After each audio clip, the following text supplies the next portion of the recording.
Okay. Forgot to put it on here. Whew. Okay. There we go.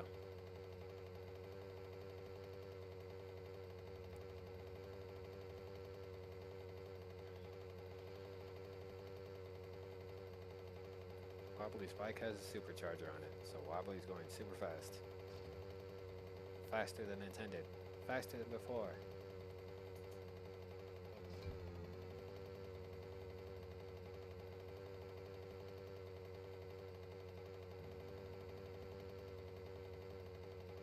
Boop, boop. Do, do, do, do, do. Do, do, do, do, do, do, do, do.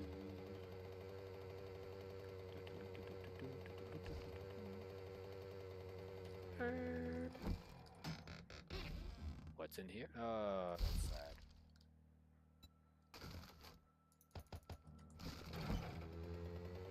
Okay, time to go finish the objective.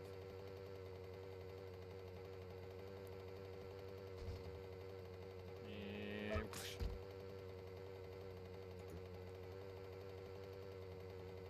I had to run him over. Just like her.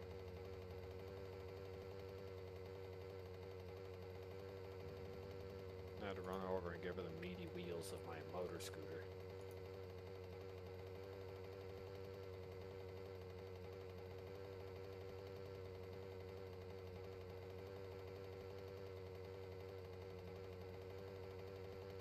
Oh, I was playing War Thunder earlier, but it was a bit rocky for me.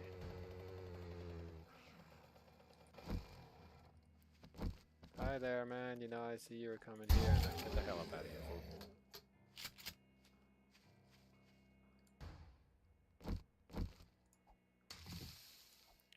And wasted energy right away.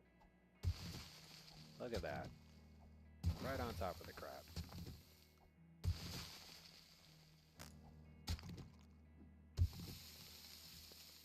Okay, let me dig out the corner in front of me.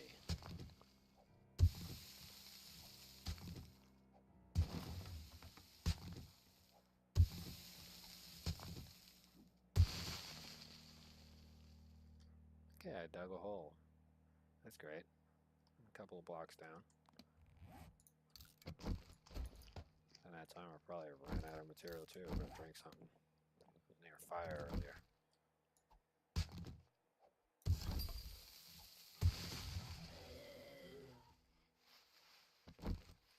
Yes, step right up. Step on up. I'm inside the hole, dummies. Come on. Stop on me. I'm down here.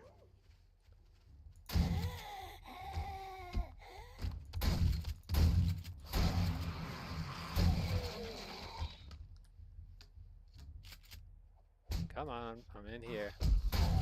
Get lost, you freak. And I got the XP from you, so how are you still even going? Inside the hole, weirdos. In here.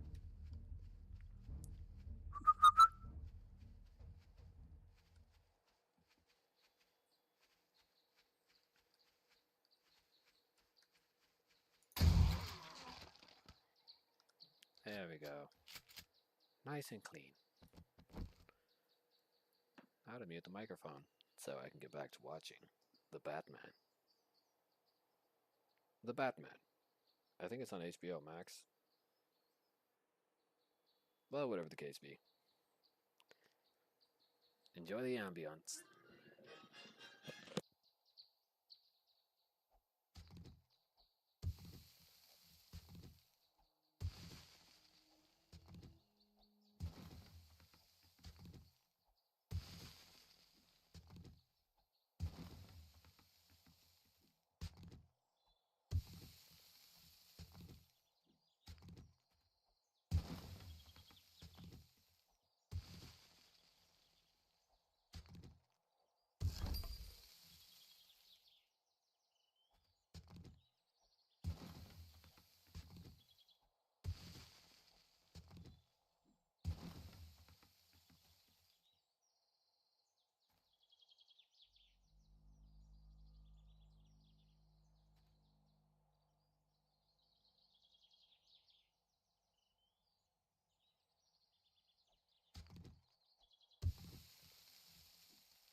a sight for sore eyes.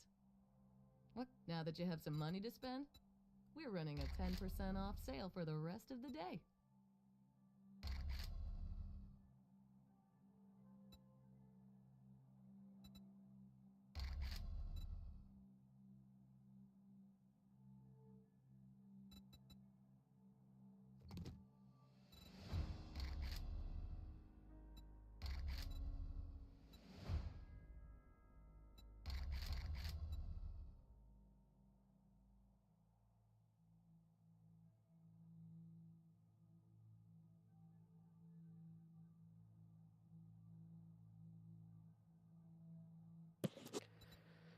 Okay, so here's the good part. The 44 Magnum, which I'm willing to take over the night vision goggles. Night vision is good, however, in my case, it really wouldn't mean much.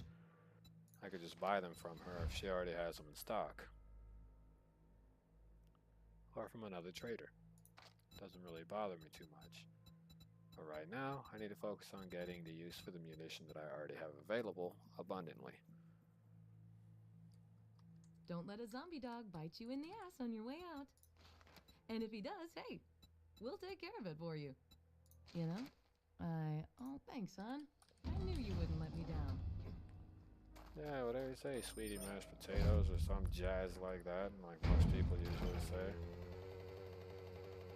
Well,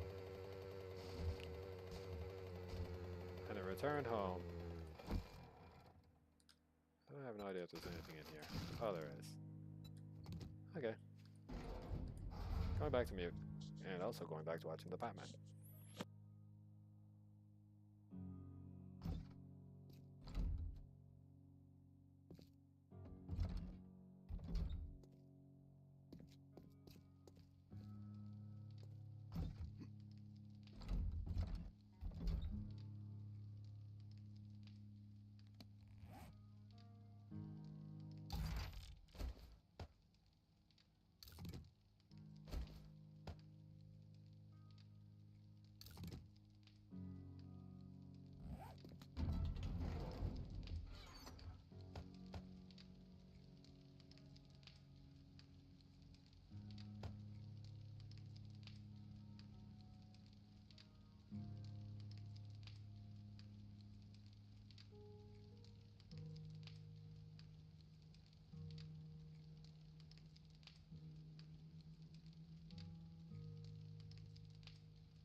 hamburger.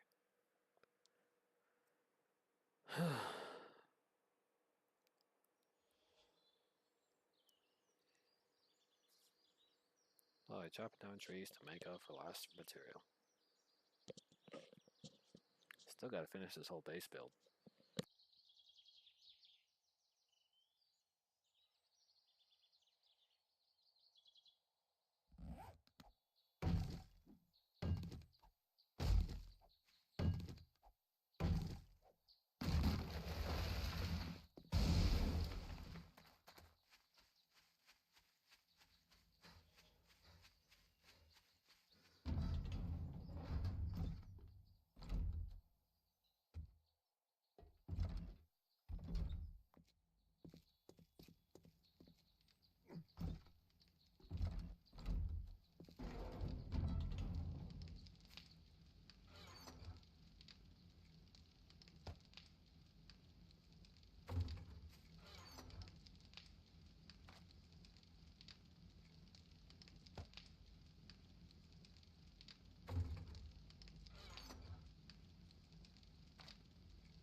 Soon to be the function of a much larger base. It's going to be a lot of concrete, a lot of ground to dig out, but this massive base is going to be designed as a last stand function. The house above will serve as a serving platform or service platform. Still got to add more concrete to the local area, and it's going to take a long time to get everything fitted. But once it is, it'll definitely be magnificent.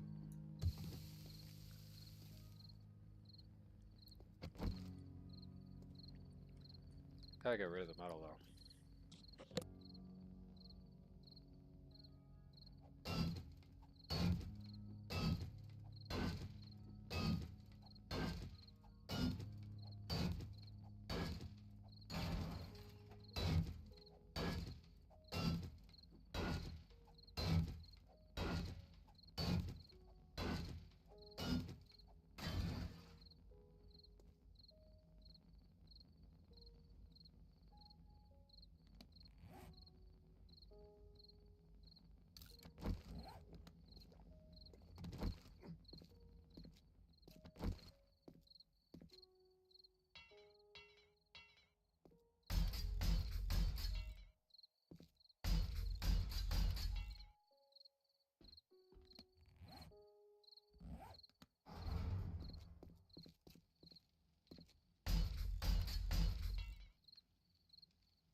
Oh, regret never tasted so good.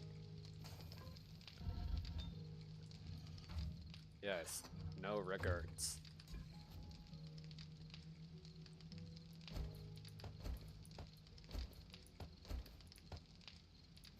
Boop. Okay. Yeah, I might as well add this to it too. I'm gonna be cooking a lot here.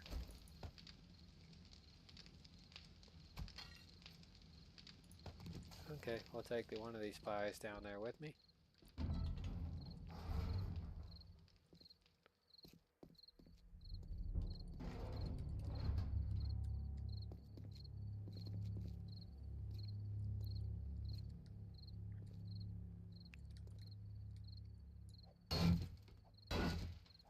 Smash up the competition.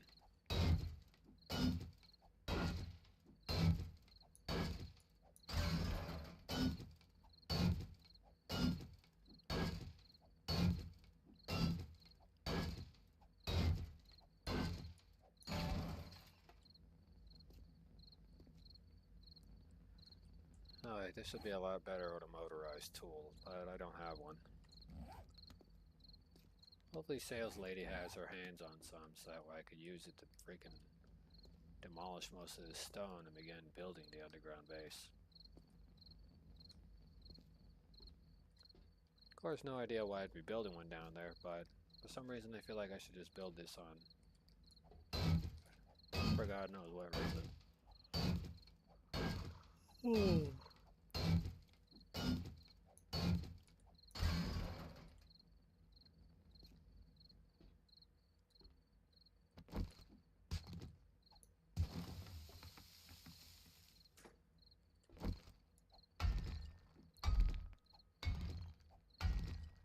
Need to get plenty of stone.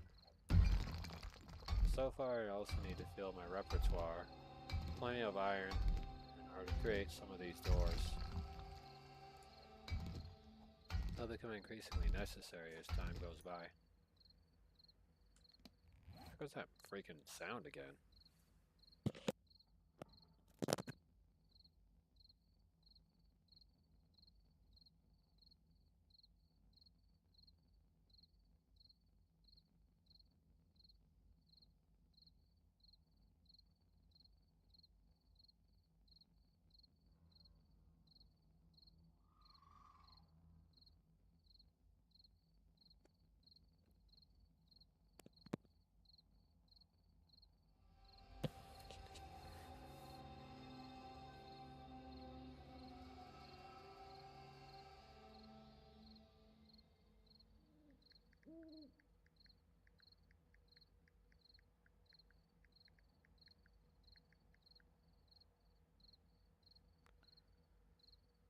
Well, I hope she's having a great day.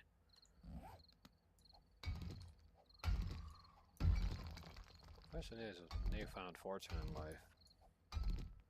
Or in this case, newfound fortunate situation. Not really found fortune.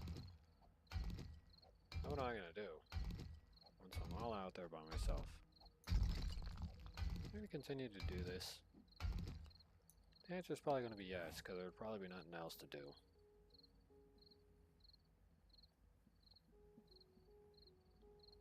I need to create as much sand as possible, because I need to have a lot of things built upon with cement.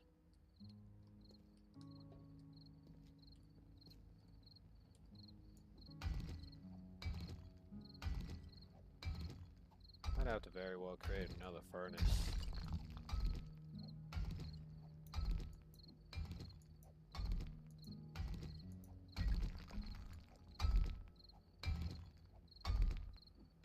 If that turns out to be the case, I'm creating another furnace.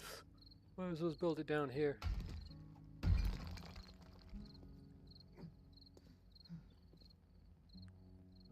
Doodle doo doo doo.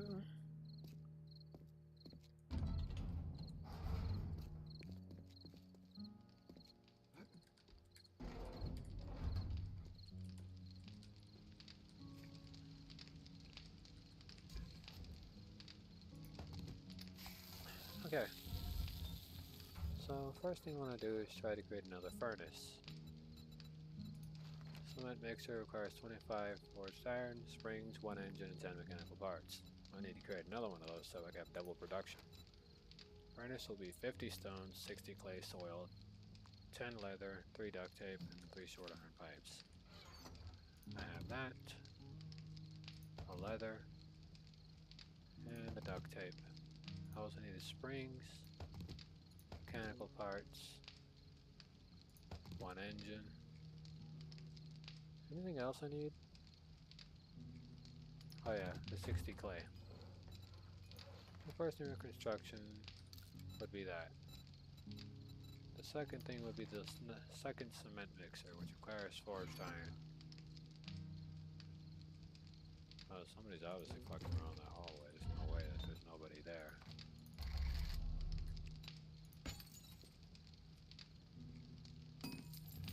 Okay.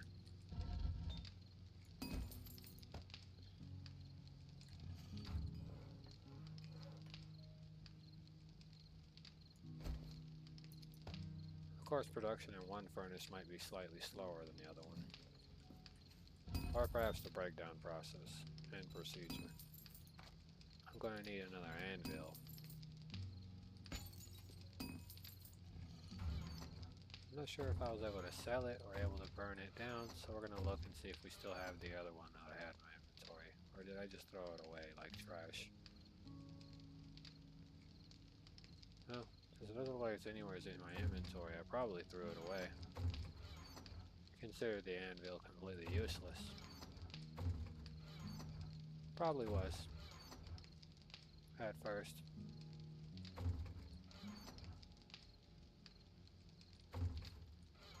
Because you also can't sell anvils either, so that's another sad thing about the game.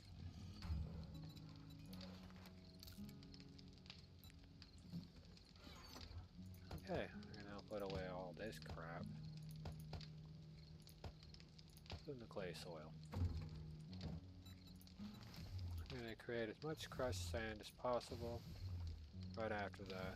So I'm gonna put that in there. I'm gonna look in here, put whatever crushed sand is in here. And I'm also gonna put that right there too. So that way I can already have an abundance of sand available for that particular item.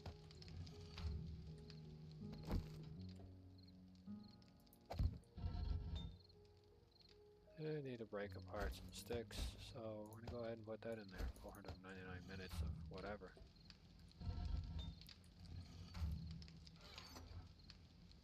I need to just throw some rocks in there and it should be fine.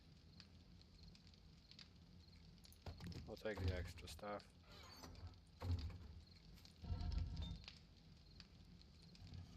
Okay.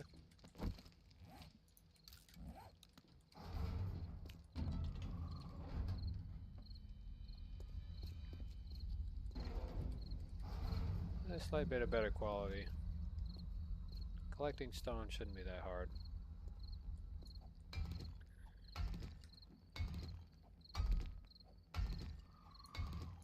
I know somebody's fucking with this shit. Because there's no goddamn way that somebody's over there fucking with my brother's door and then fucking running away because I could hear their footsteps. The literal hallway light came on for approximately a brief second. And they were over there bashing against my brother's room door. I could hear the banging, and then I could hear running. Even with these headphones on, they're supposed to be soundproof, yet I could hear everything outside of them. And it's simply because the quality of my ears is greater than the quality of the equipment. Should us pay off.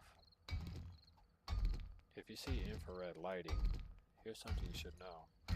It's a very lowish ultraviolet purple, sort of like a black light. But the refraction of light that it gives is so thin, you might not notice it right away.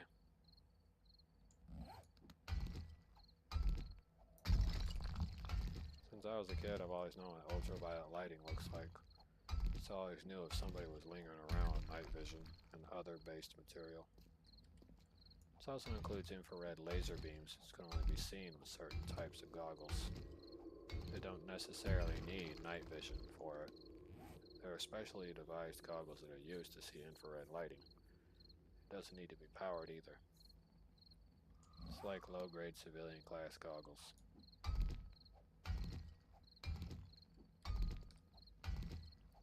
It's like when people think that they got the invisible red laser beam system going on, it's not really invisible. I could see them all.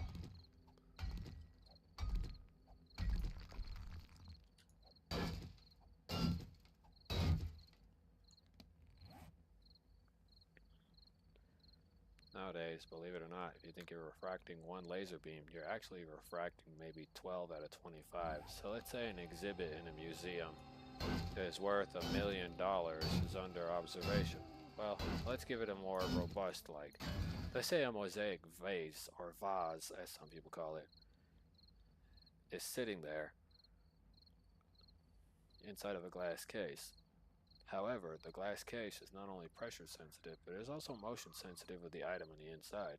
The case is designed to drop the item about maybe 2 to 3 floors down below where it's originally at, so that way it's locked up in a safe place. This vase, or vase, is sitting in that glass case. You see these white, bright lights pointed at it to show off the vase in all its glory. However, not only are those bright lights that are in there not just ordinary bright lights, but behind them there is more than just that besides a weighted system.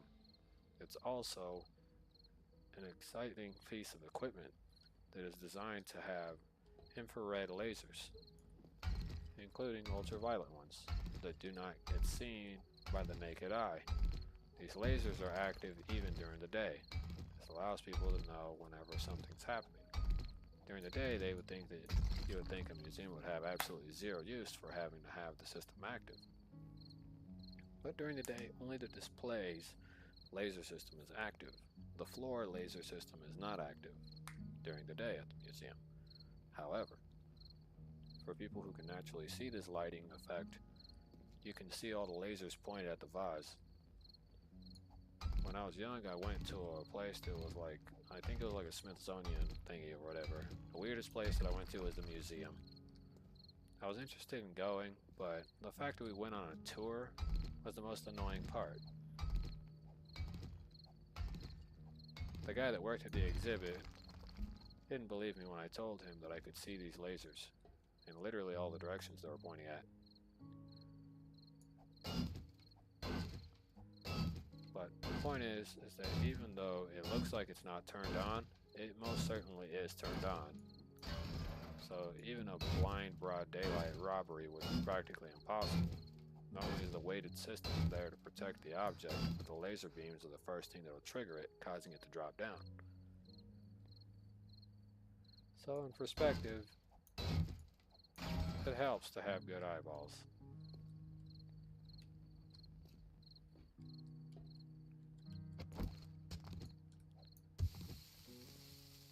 For me, it's not for reasons of illegal activity or based material like that, but it also helps. Laser beams are used for numerous things, and not just regular things. Laser beams are also used for telecommunications and radio communication as well. Radio communication being a fan favorite of whoever it is that seems to be using it here in the state of Texas, which I have observed. Someone actually is using a laser beam. However, they're firing it in a finite concentrated angle straight into the air, which means that it's pointing directly at something and giving a direct, rapid feed of information. Of course, they always said that it's impossible to do that in real life, but that's a fat load of bullshit. Don't believe somebody who tells you a laser beam can't transfer information faster than a fiber optic cable. A laser beam gives direct focus. However, the laser beam itself needs to be focused on the target it's transferring information to. So, the transmitter has to follow the object, whether it be on the ground, in the air, or in space. There are a lot of establishments here in the United States which have access to said technology. Some of them use satellites in order to bounce the signal to multiple directions, so that the object or stationary satellite does not have to change or move its direction of fire. For those of you who do not understand how satellites work, satellites are a constant array or laser beam that is used to bounce off multiple signals. However, with a satellite that is stationary, you don't necessarily need to turn it to the left or turn it to the right. You can simply adjust or amplify the signal and change the direction of the beam itself by using its multiple eye system or single ocular eye system, and change the direction from the pivoted tilt from where the laser beam is or radio signal is being fired, and have it bounce off of the aluminum tray or plate to reach your designated target with ease, giving you a wider range of array. The array is used so that you can reflect the signal off of a surface, giving you a wider range. Of course, you'll lose some bandwidth in that process with a wider range, but with a wider range, you get more reliability, but slower speeds. Most people prefer more reliability over precise function and constant movement. Precise function and constant movement costs a lot of energy. In order to keep something directly focused at something, so it's better to have a wider array than to have, you know, a constant focused beam. Now, if you need to transfer a short amount of data, then a constant focused beam that would require the object to move along with the satellite or object you're transferring the information to, so that way it reaches its designated target. So if it's a short amount of data, like 100 gigabytes of data, then you would want the focused laser beam. But if you're transferring, let's say, 72 terabytes or 170,000 terabytes of data, you'd want the wider array with the slower moving platform, so that way you could transfer data over a larger amount of time, which is given at any given point, which I will explain to you by what I mean by larger amount of time. The given point and factor that I'm pointing at is that when it's a larger amount of time, it means that the data transfer will span from anywheres from, instead of 10 minutes, which most data transfers occur faster than 10 minutes, as long as you have multiple think machines and server systems running. So the data transfer can be handled by multiple handlers and protocols. So as long as you have these handlers, you'll have the data transfer go faster, because there's more than one brain computing and unpacking and packing up the unit, making it a lot more reliable in data transfer. So let's say you're using a singular computer unit to transfer 100 gigabytes of game data. It's going to be downloading about as fast as it can get it. Now, if you have it on a wired network versus wireless, then it'll be a lot faster. However, in this case, you want to transfer the data and have it transferred discreetly. So you want exactly the exact result. So your receiving satellite or communication device would need to be in orbit directly over your home, yes, but you would need to have your receiver finite or tuned to receive a specific channel network of information without it necessarily being entirely exposed. Now, you could do it in broad spectrum array feed, which will make it more open to the general public, or you can do it in a more focused laser spectrum, which require direct sight of the receiver. So if you have a satellite on your roof, you want that satellite to move along with the satellite in orbit, or the transfer device or second party device. Your first party is the device sending it out. Your second party would be a satellite or a drone receiving information. Then the drone would use the laser that is on board itself to then focus itself and fire directly at the satellite, transferring data instantly. Now, since you have a single core or 8 core unit, you could dedicate 4 or 6 of those cores into the system, and you could dedicate 6 of those cores to compiling information and uploading or receiving. Now, the information that is received within a bandwidth function is rather sometimes slow, but you also need a mediator. Mediator meaning a node. The node has to be able to pick up all the packets and compile them into readable language for your computer. When the packets are picked up for readable language for your computer, which some computers can't just read raw file format, so they struggle there, where others can.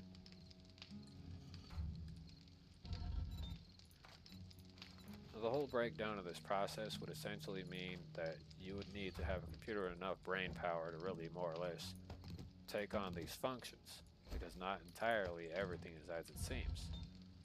I could sit here for probably a few hours and explain to you how that works, but communications is a really slippery slope of information that's got its ups and its downs. There are positives and there are negatives to it. The positive thing about a direct focus laser is that you'll have better speeds and better reception on getting what you want faster. However, it becomes easier to be seen versus using a wide array or using ground network connections. Ground networks connections are good as long as you have all the host controller keys and you're able to make yourself completely masked. Otherwise, if you're not masked, you'll be seen and people will begin to start taking snippets of data and seeing to where it's going. So you need to flush it through several nodes and through several computers. So these computers would have to be completely unoccupied or have nobody on there at all in order to process this data, which is like, I guess, the money laundering form factor of data. So let's say it's like money laundering, but it isn't entirely like it at all. You could break it down into hundreds of packets and send it through over thousands of computers and use a background process to hide that you're digging all this information up or receiving it. Now, whenever you do these kinds of processes, in the United States, they still consider it a form factor of terrorism because they can't see what you're downloading. Most computers in the United States are an open door for your local government, which means you get literally no privacy with them. They could just walk in and look at what you're doing whenever they please, which is a real form factor that does exist. If you're an American civilian, you've owned your own personal computer and have seen it downloading or transferring files all of a sudden out of the blue, just because someone from the government is interested in what you're doing or somebody who's hooked into your network is trying to get information or plant it. There are lots of people who are in this world who would like to know what you're doing, and they would like to study your methods, your ways, and the way you think, and what you do. But if you're like me, all the data doesn't go into a computer. It goes straight into your brain, and then it goes out like an outbound signal and out the other way. Information is not abundantly available on this unit that I use, as it's merely here for entertainment purposes. I would never store sensitive files or information on a personal computer, as that would be idiotic. I would have to spend the rest of my life living in a sewer if I wanted to do that, because it would be too hard to track down signals bouncing in every direction. Well, let's be honest, I'm not the Batman, and I don't live in a cave, and I'm not Killer Croc. So I'm not going to be wasting my time living in a sewer system. If I'm going to compile data, I'm going to store it in the one place they can't take it from you, and that's inside of your head. They can use whatever drugs they want, but if your head has been already altered in the way it is for me, you will never get anything from me. The information will be irrelevant, or worse, scrambled. Just like eggs. By explaining to you these ideals and form factors, you might finally get a grasp or maybe take an interest in transferring data personally. This will also help you if you're trying to send D-pics to your girlfriend, keeping your D-pics private and whatever it is you're doing, if you're that kind of a person. Remember, privacy is the ultimate thing about life. If you live in a country where privacy doesn't exist, then, well, you're living in an aristocracy or you're living in an oligarchy. Yusuf says he loves his wife, but Yusuf's wife does not love him. Oh, so Yusuf wants to send his picture of a sausage to his wife. Well, I guess we'll record that too, and then we'll bring it up with Yusuf in the next meeting. That is the definition of an oligarchy. They compile information on you so that they can live on you. And if you have an idea that might change the world, or worse, ruin the gas prices in the United States and completely throw away the gas economy, they'll shut you down. If you're wondering what I mean by that, a man had died creating the first car that ran off algae. Another man died from creating the first car that ran off of freaking water. Can you imagine that? A bottle of water giving you 70 miles of travel?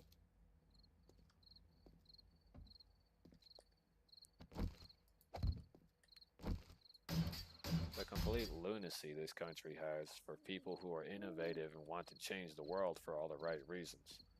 Other people's ideal form factors and their greed are what makes sure that none of this technology is ever known of or even heard of. Imagine that, you can get 60 miles with a glass of water. Imagine with a 10-gallon tank.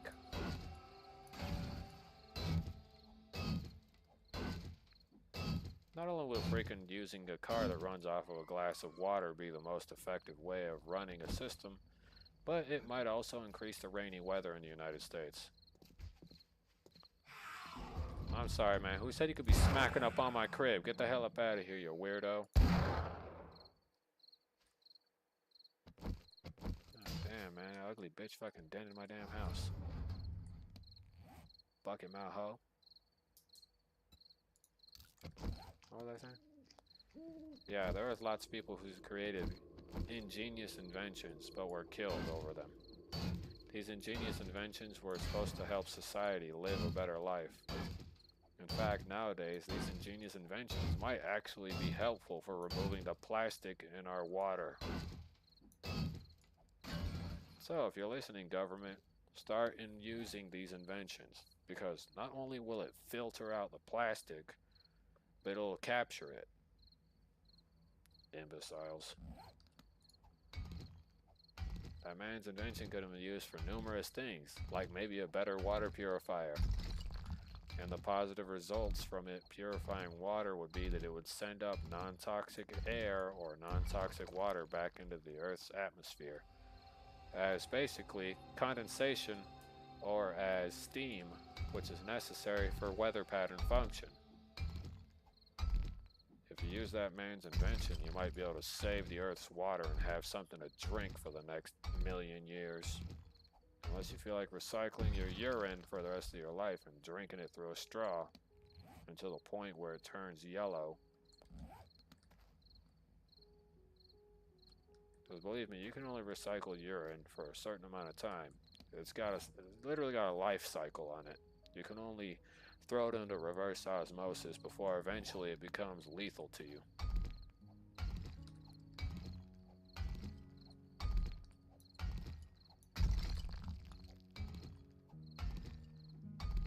So your best choice is to break it all down.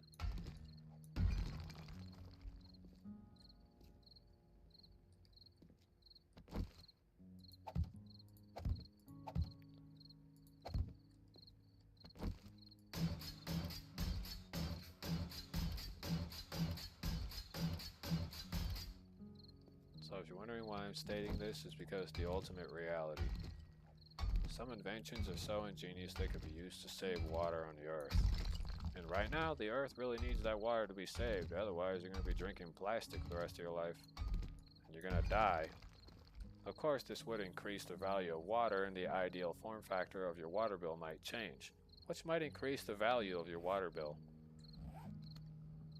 However, for fresh, clean water using an invention that was created by a man years ago, which was used to power a car, might save humanity from plastic death. And if that's the case, not only will profits increase, but also the net margin of happy people in this world.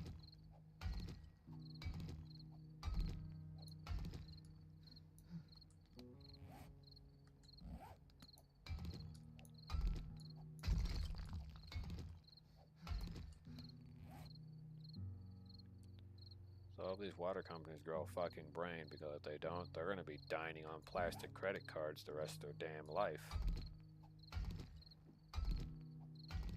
Because eventually you gotta say screw money. It ain't gonna save your life. You can't throw money at a problem once it's gotten to the point of no return.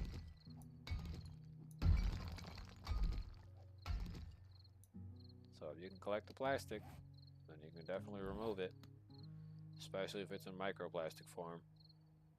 Oh, And for the love of fucking God, if you're fucking burying biodegradable plastic, shoot yourself in the damn face because you're dirtying the earth up.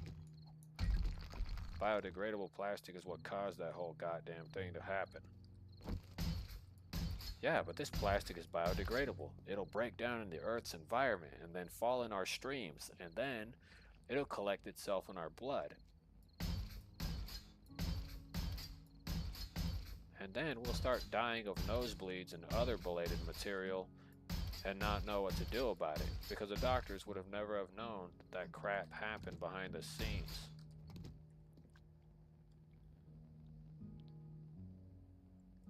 But yeah, sure, let's continue to do it the other way, using biodegradable plastics like we're idiots. The same thing applies for biodegradable paper.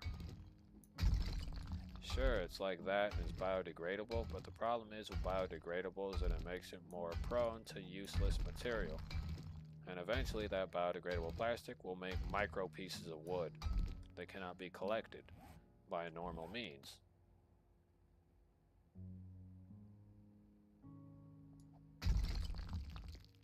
So again, if you're gonna save your damn planet, you better start working on it. Because each and every one of you greedy bastards out there are kind of just putting yourself 6 feet under. And no amount of money is gonna save your future children or your children's children. Because eventually, they'll just come for your families and chop their heads off and do it old school style with the guillotine. Like a person once said, you can run, but you can't hide. That's a fact. You can run, but you can't hide. Because you gotta remember, the masses that surround you are your bread and butter. Once you take away what makes them happy, it's game over for you. Nobody's gonna care that's your newborn baby. They're gonna stomp the baby's head in because that's what society does. When something is broken, society deems it worthless. And the irony is that they will stomp it in. Some people will say that's a precious human life, while others will say it's the same thing as the person who contaminated the earth. The irony is that no matter what you do, you don't win. A lot of people think I'll be winning until the day I die. Well,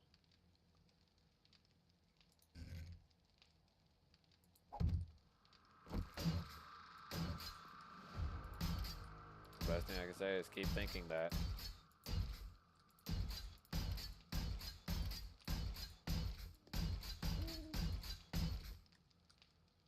Because the best thing I can say is when your kid's head is on a plate, you need to remember your past actions.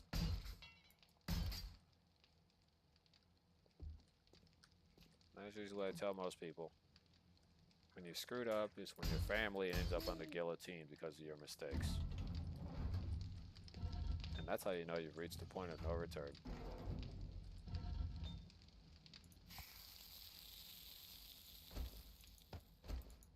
So remember, if you're living in this world and you think there's absolutely nothing that can stop you, newsflash, there is.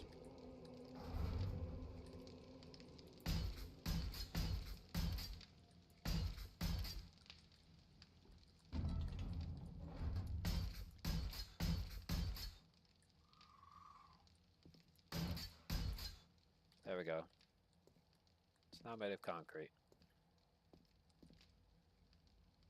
I'll leave it like that.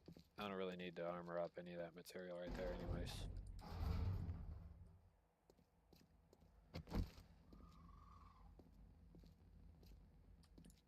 Now what I'm stating is not anything or any form factor of terrorism. It's just free-based knowledge for anybody who wants to try to change the world. I would try to change the world, but I got way too many people working against me versus wanting to actually follow through. And too many people will take the quick cash versus waiting for the end product to be made. So remember that too. Just because you've been friends for 10 years with that loser doesn't mean that they're not going to turn their back for $20 million to destroy an experiment or to make it look like it failed. It's the same thing with Elon Musk. There are people even in his own company that are being paid by your local government to destroy his SpaceX program because he's putting NASA out of business. And he's also putting government space programs out of business because it's cheaper to just fly with SpaceX.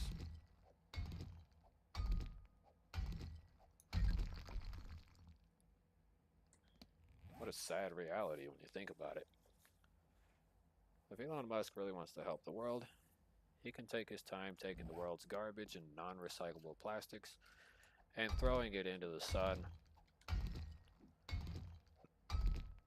Anything that goes to the sun will be broken down into carbon, and then will be completely annihilated into new atoms. Now this right here isn't a hypothesis.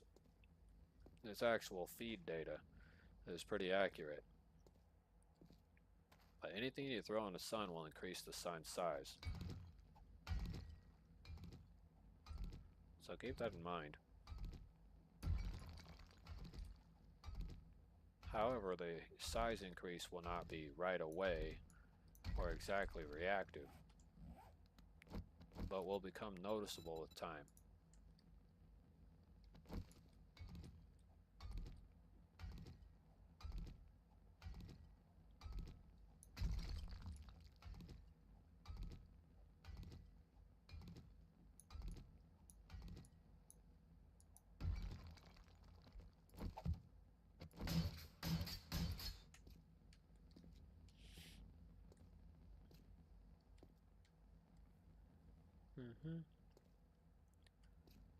Let's see. I've gotten the construction of the general walls all figured out. I need to increase the size of this facility. Do need to create a control room so that way it feels sort of like Resident Evil. So there has to be a control room, and it'll have to be up there on the second floor.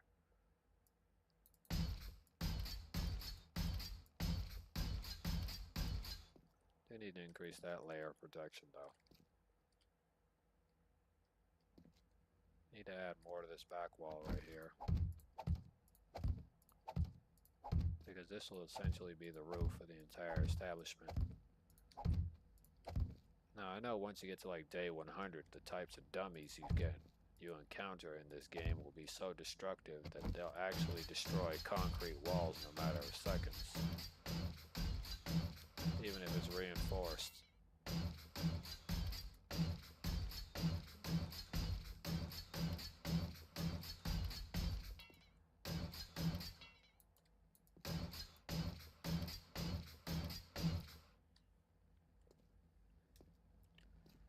So, with that being stated, that's just letting you know the realities of what will soon to be in this game. And that's only when you reach like day 100.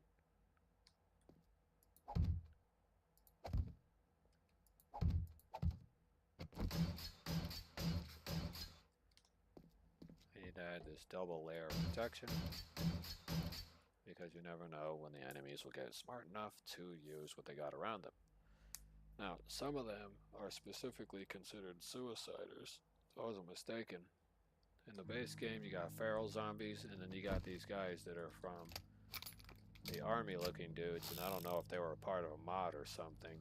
I can't remember, because it's been a long time since I've ever actually reached like day 100 in survival. But if I'm not mistaken, these guys kind of just run up to the establishment. Once you shoot them enough times, if you don't kill them before they blow up, they'll just detonate, and it's got the equivalence of like 2 or 3 times the firepower of dynamite, which will destroy a reinforced concrete wall, costing quite a lot of resources and materials. So you're talking about maybe 1 or 2 layer destruction. If it gets really bad and they start hitting the wall instead of going for the offensive attack, they just start to detonate in the area. They'll take out concrete, like reinforced concrete blocks with like 2 explosions. So with that being a form factor that we're going to use here as a mathematical adjustment for the ideological function of how they work, well, as a function, that's their entire grasp in an ideological system. So essentially, if they detonated, it would be like that. it would completely wipe out the idea of having an entire base or something like that. So this base is going to be made for that specific reason.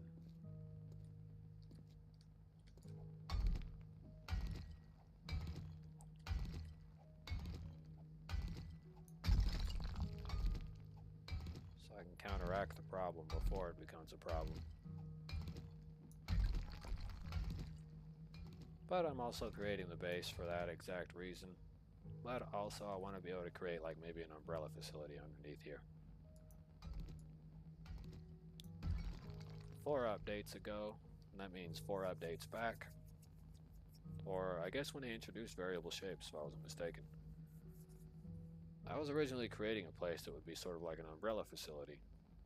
Something you'd see in Resident Evil. And I had a lot of hours going into it off camera and about 20 videos worth of content on a hard drive. Unfortunately, due to an update that they had passed on with, that update kind of just demolished my entire ordeal I had going. And in this month, they're also passing another update, which I might completely opt out of going into the new update anyways, so that way I can create this particular facility. Now, if I wanted to create this facility and make it a piece of like maybe a map or something, I'd need some help from some admins if I needed to gather the entirety of the resources that would be used in the entirety of the construction. I'll need some help from admins in order to maybe transfer over the entirety of the structure into the new save system.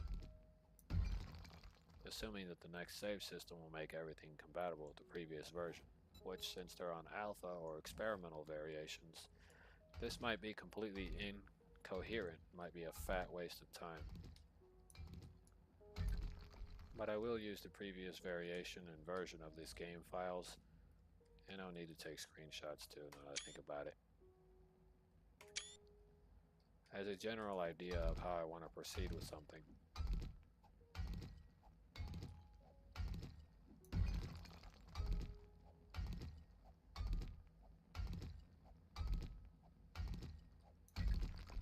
I'm hoping that with future updates that they actually add more doors to the game. It would be nice to have a military style door that opens up like a massive shutter, or, you know, like Umbrella's version of doors where it's massive and there's like maybe a logo or something right there that would allow the door to open up. In a pretty crazy bizarre way that it would need to cost 200 steel, which would be a very resource hungry item. I know that much, but for the resource hungry item, it'll definitely be rather effective at giving your entirety of your base some atmosphere. However, the doors need to be solid, which means that while they're opening, they can still prevent entry from zombies.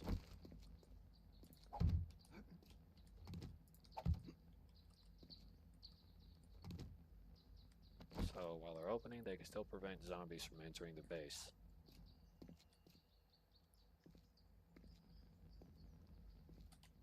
Yep. This will all be worked on. But this is definitely how I want to set it up. There has to be a lookout, so that way you can look over the side. There's going to be some lights that I'm going to have to put between these supports or under them, and have to put a generator somewhere that runs, flip a switch, turns on the lights in order to give you a full view of the underside of what's going on. Unfortunately, I have to settle for a garage door as a shutter, so that way you can see under the whole dump or go into the base. But other than that, the entirety of my studies on how to get this working have been coming along great. Of course, I've decided to let the zombies run free throughout the world because I do need that XP. It's absolutely necessary. This perk right here will be completely removed from the game for anyone wondering. This will help me with production,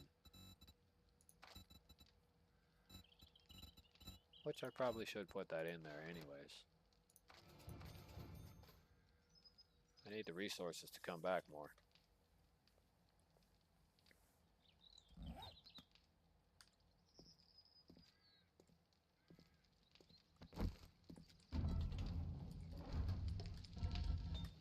More cement I can produce, the better the material.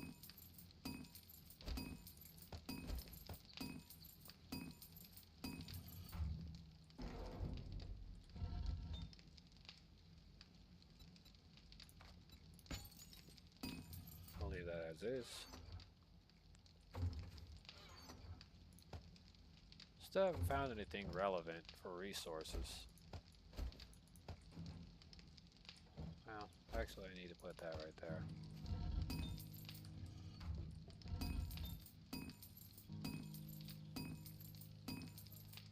Once I get another 1,000 concrete, I'll be mixing that up.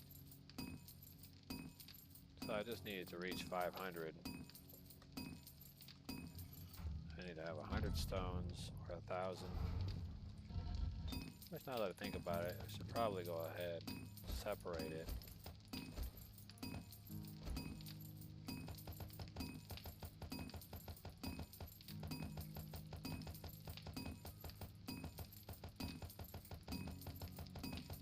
I do need to reserve 1,000 stone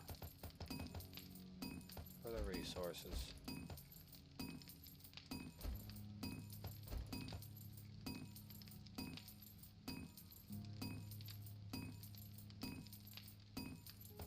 Well, actually, I'm going to need to reserve some of this, so.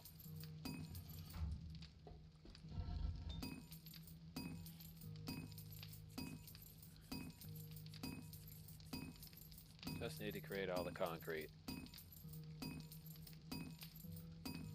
So probably somewhere on the 20th or maybe the 24th of this month they'll release an update to the game's entirety, changing the game forever and probably ruining Wobbly's opportunities. Well, I feel bad for anybody who was asking what game this is. It's literally in the chat, bro, the title. Right there. But thanks to anyone who's tuning in.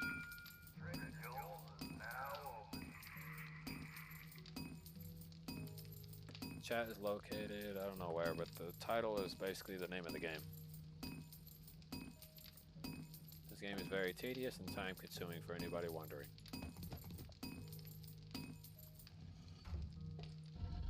Don't ask me why, but I am trying to get double production down. Where's that other cement mixer? I know I created one.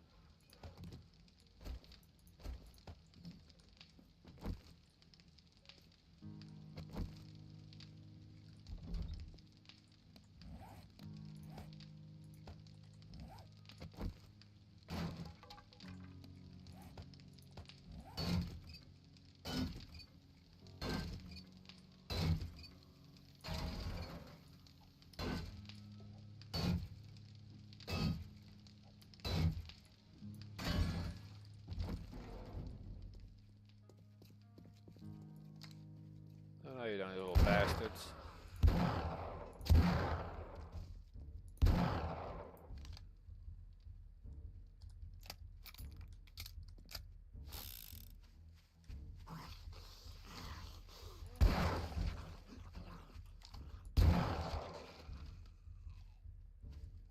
Look at that, they came out to play.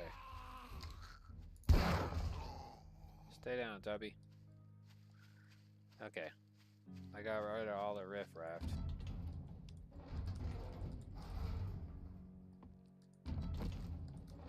Yeah, it's quite spot on, sir. You got rid of all the riffraff. Yeah, it's...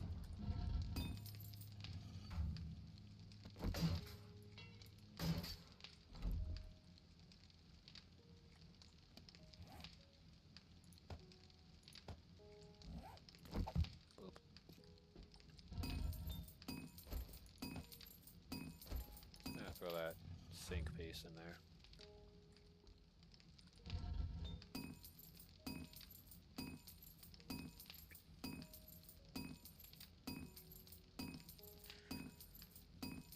Okay.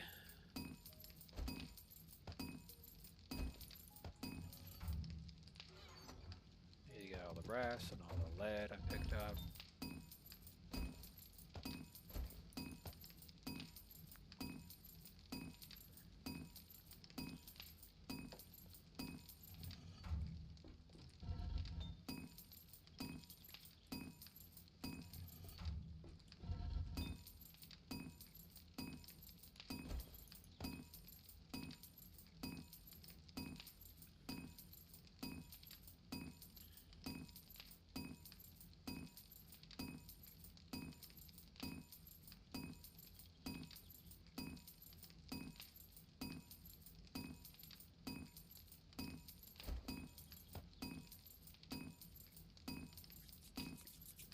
Yes. It's coming along well. Wobbly space build. Which I hope will be converted into something freakish. Or maybe, if it gets enough likes or recognition or something like that, it could get patched into the game as an actual thing. Like an actual base or something like that they can just randomly slice out of the game, dig anywheres randomly out of the map, and just put the whole facility down somewheres.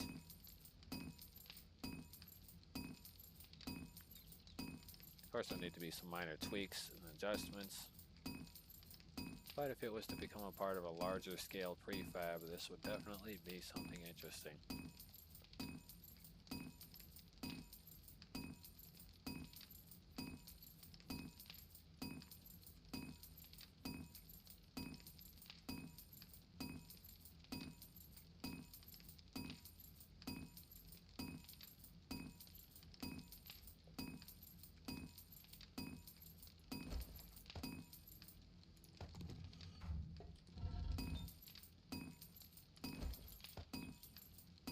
As soon as it reaches 1,000, it's going to get cut off.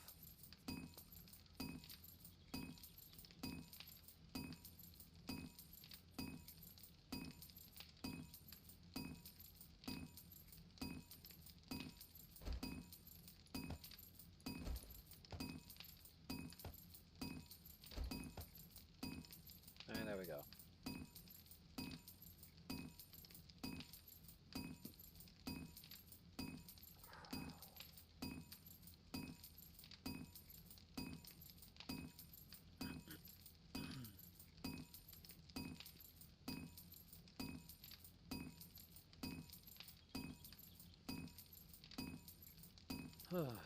The use of 2 smelters.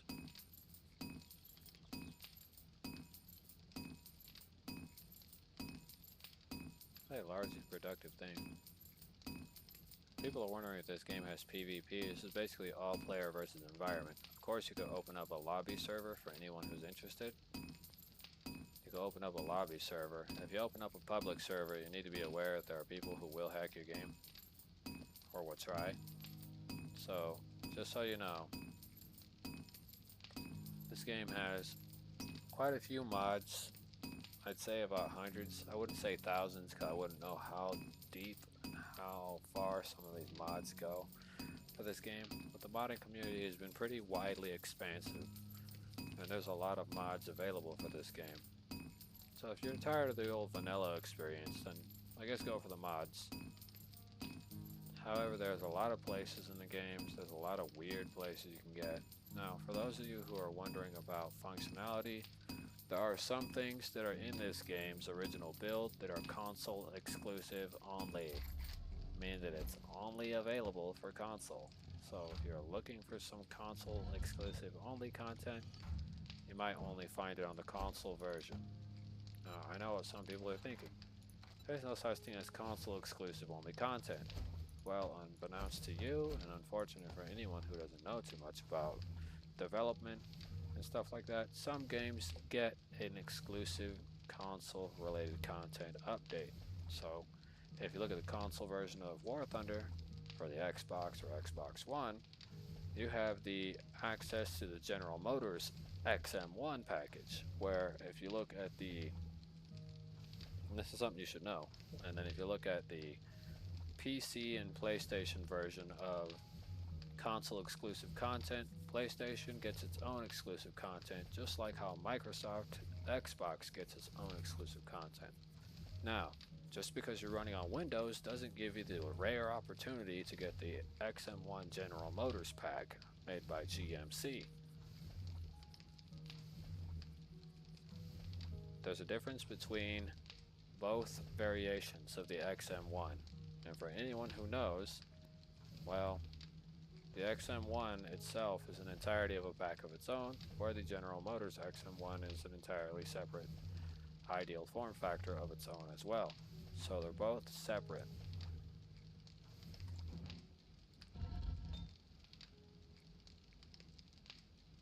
So if you're hoping that they were the same thing, essentially, they really are not. Hold on.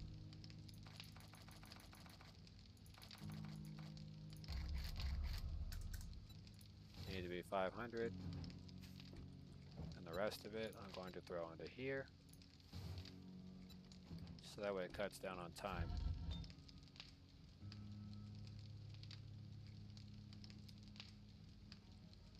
So for most consoles, which also includes Minecraft and Minecraft Pocket Edition and numerous variations of other games, there are console exclusive content based on company or function or ideal. Do not expect for the console version of anything to be different from, I don't know, let's say a next generation function or whatever. But what I'm getting at is this.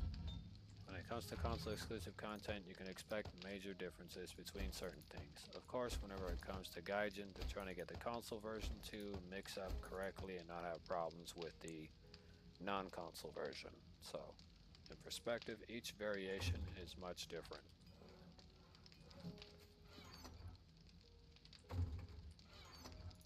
And now that I'm now exiting construction mode, I will be leaving all the crap I just went through basically over there.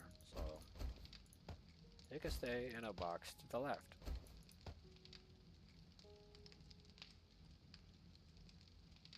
What a nightmare. Got quite a bit of medicine, quite a bit of things. Of course, they're gonna miss all the stuff when the update gets thrown out because it's all gonna be for nothing. But other than that, I'm gonna be pretty satisfied. It's gonna change some of the enemies, it's gonna change the environment, and it's gonna be a little different. But because I'm so used to the XP grind, for anyone who's wondering, I'm so used to the experience grind to get materials out and stuff and things done the way I want it to get done, that, you know, I still continue with certain things even though I know it's going to prove to be fruitless. So, you know, you can't blame a guy for being the way he is. When it came to Call of Duty, whenever it came to Modern Warfare 3, I was so addicted to getting gold on every weapons. On every one of my weapons.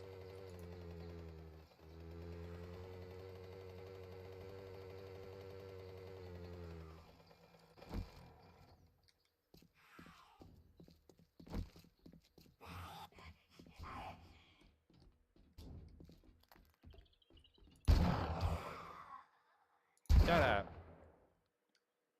What was I saying? I guess I was it. I was telling this dumb bitch to shut up. Alright. By the way, believe it or not, as soon as that screamer opens her mouth, but let's call her a siren, as soon as that siren opens her fat trap, it doesn't matter if you're not at your base. They're automatically attracted to your house. They'll start beating it up.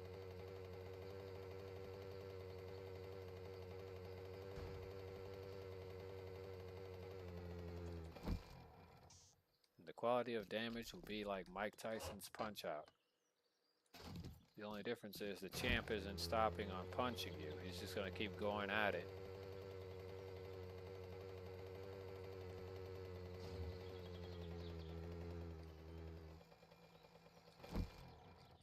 that point, you're dealing with Hercule. No one can stop the champ.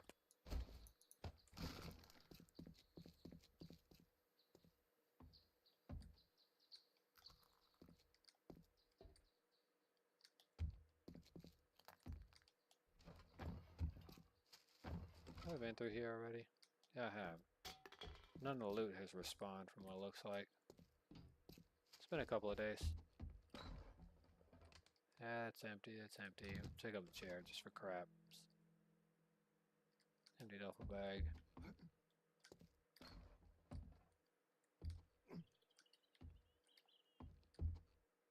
Yeah, nothing to respond here.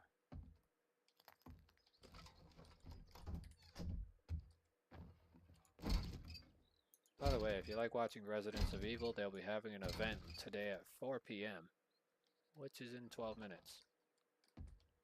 For anyone who likes to watch Row Squad or Residents of Evil. Row Squad is the leading guy who plays games ahead of time versus everyone else.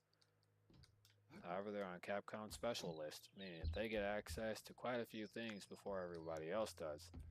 If you're hoping to gain access or early access to the next Resident Evil or the next game that comes from Capcom, don't hold your breath because Row Squad will likely be there first, along with a few other sponsored individuals.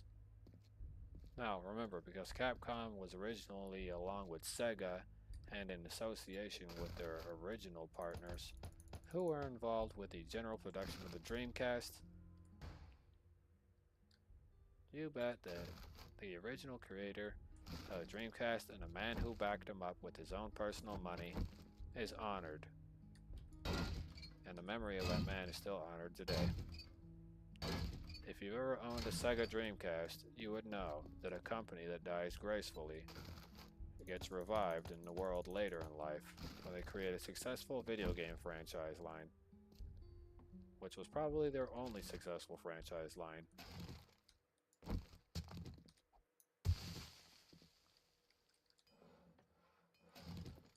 But it all started with the little blue hedgehog that everyone knows today. And if you don't know who that blue hedgehog is, you've been sleeping under a rock.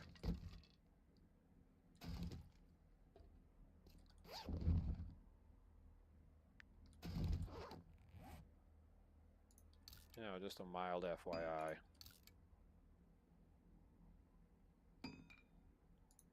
In fact, if I wasn't mistaken, I've had plenty of friends who've denied that they know anything about Sonic the Hedgehog. And I say, come on, dude, I know you know what Sonic the Hedgehog is. I used to tell them that. They're like, no, I don't know what Sonic the Hedgehog is. What is it? And I said, if you don't know what it is, you've been sleeping under a rock your whole life. Like, what makes you say that? And I said, because anyone who hasn't played a Sonic-based video game hasn't either A, lived long enough to know what it is, or B, just doesn't like the game franchise or has something against it. Now, I will tell you this, over a course of 20 years or so, some Sonic franchise people have felt betrayed by the company. It's simply because of certain additives, contents, or even story created. So, if you're a Sonic the Hedgehog fan, I guess you could stay right where you are because there's no point in arguing with me. I'm just a faceless voice on the internet.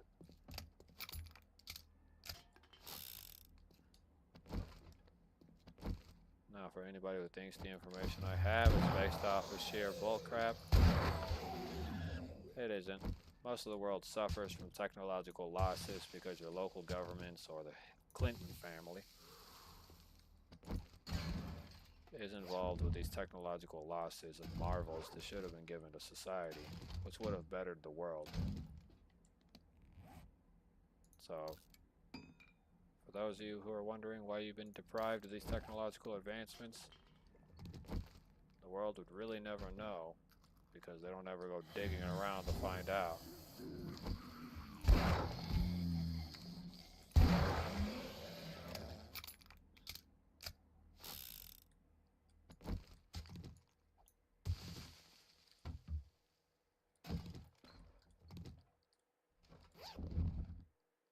I'm a man who works his life the way he's supposed to. I've even created technology that's far beyond the government's even own design. In fact, most technology that I create usually stays far away from people. Can't have people going on a supervillain trip. Because then I have to go out there, get the 44, and be the equalizer.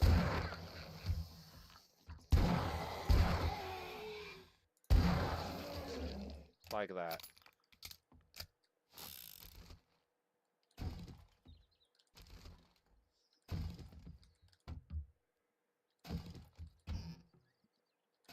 And whenever it comes to my shooting, I'm pretty casual about it. But I got deadly precision.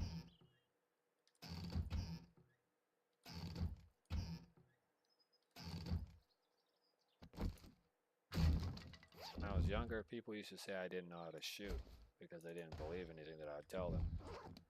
But as they grew older, they realized that I do have the ability to shoot. And I'm pretty dead spot on with my shooting. But then again, growing up in a shitty neighborhood taught me that if there was ever a shootout and the firearm falls on the floor, don't follow the age-old stupid idea of don't pick it up, because leaving it on the floor might spell the difference between life and death. It just depends on the situation. Not everyone's situation is the same. For me, I kind of didn't really have a choice. When people are shooting from all sides, you really more or less want to be shooting back at the people who are shooting at you, who have no business in your neighborhood to begin with. If you sit there and wait for them to go, odds are they're not going to go anywhere, except further into your neighborhood. So if somebody says if you see a gun on the floor, if you're a kid, you have no idea what you're doing, your odds are to leave it on the ground. Especially if you really don't know what guns are. You're better off not even having it in your hands to begin with. Remember two things that are important in life. Just because your parents have them doesn't mean you have them. They're not there at your disposal. They're there for responsible people who know how to interact with them properly. It's not there for your leisure. It's not there for your fun. It's there to protect the house. Not just because you wanted to go out back and shoot some squirrels. Keep that in mind.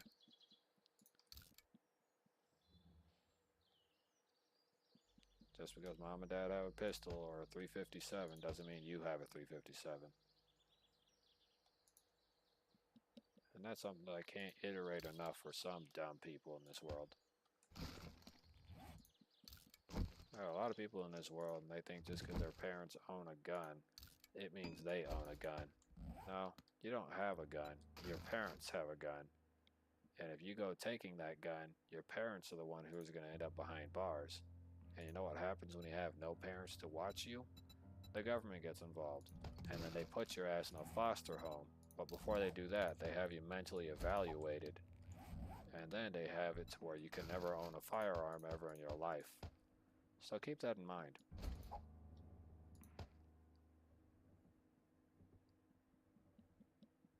The stupid actions kids do today could really affect them later in life for whenever they really need something for their own protection.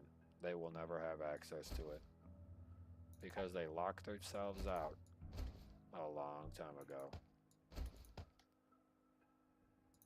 So don't go crying to your government when you need help, because they're going to turn their backs on you. So if you're a kid and you're going over there acting like it's Call of Duty at school, it's not.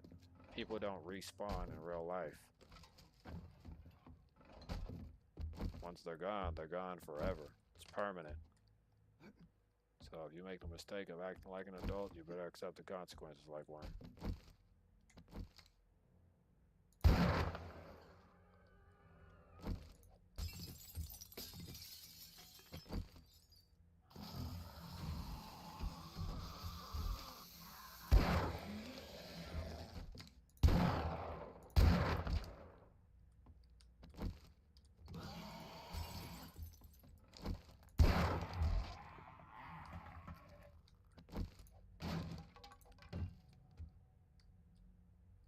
Oh, and for anybody who's seen that video that was made by SSJ9K where Gohan and Trunks go to Scared Straight, that's essentially what you'll be facing, except for you won't be there for a quick visit and to stay there for 24 hours or 3 days, depending on the criteria.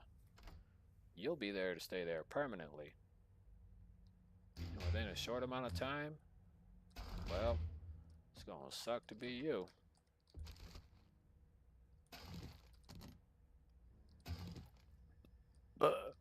That's no joke.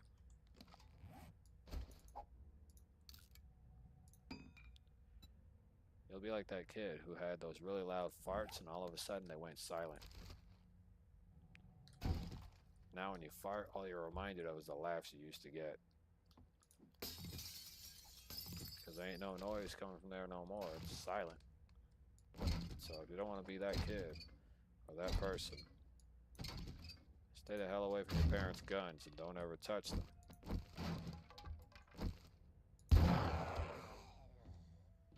Had to put her down. She ate all the cake at the party last week.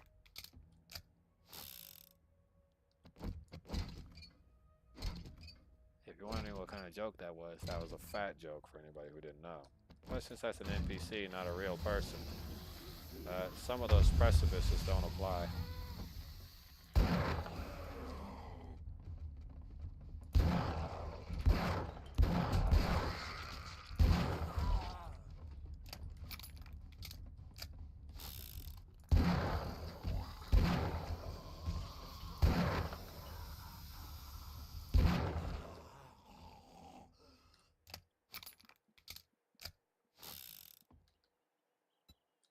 Funny. When they say you'll be in a room with a guy named Peaches, his name might not be Peaches. But what you see will be Peaches. Or I'll say it like Chris Tucker said it. His beads, man! His hairy stinking beads!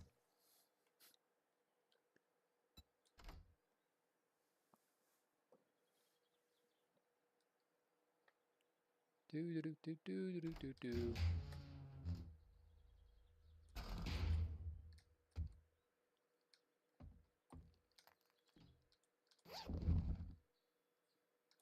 If you've heard of Harry Styles, you'll hear of a different kind of Harry in the box. We'll call it the box from now on. When you're in the box, you'll hear of a different Harry.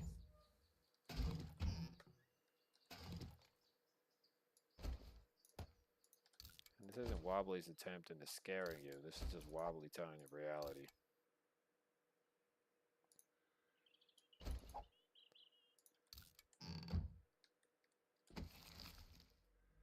Oh wow, rotted fresh.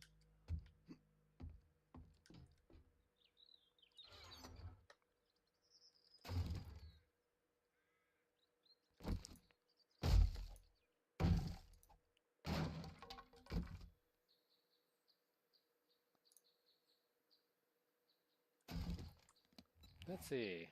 I have automatic weapons 5, wasteland treasures 1, and lucky looter 5. So let's see. Lucky looter 5, automatic weapons 5 is already there. Okay. Then wasteland treasures 1. There we go. An important thing. To harvest honey. Treasures that. And I have Lucky Looter 5, which I believe I do not have in my repertoire, so we'll take that right away. This is going to get sold off with the rest of the junk. I'll modify that and throw that. So don't really dye the objects, doesn't change their value. Oh, what's that? It's a Letterman? Well, yeah, if you're wondering what a college jacket is, it's a Letterman jacket for anyone who doesn't know. You can get Letterman jackets over there at your local school too.